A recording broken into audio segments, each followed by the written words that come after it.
ఇలా అయితే కలెక్ట్ అయిపోయింది మిల్క్. దీన్ని ఇప్పుడు మనము మిల్క్ స్టోరేజ్ బ్యాగ్స్ ఉంటాయి కదా, అందులో అయితే ట్రాన్స్ఫర్ చేసేద్దాము. సో ఇలా అయితే ఉంటుందన్నమాట. ఇది పీజియన్ది బ్రెస్ట్ మిల్క్ స్టోరేజ్ బ్యాగ్స్.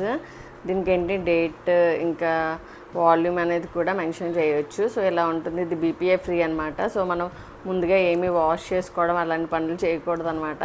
ఇది ఎలా వచ్చిందో అలా అయితే పెట్టాలి. కొంతమంది వాష్ చేసేద్దాం అనుకుంటారు, కిడ్స్ ఇది కదా అని చెప్పి. అలా వాష్ చేస్తేనే ఇంకా దానివల్ల డిసడ్వాంటేజెస్ ఉంటాయి. ఇది ఇలా ఇస్తాడు. అయితే తీసేసి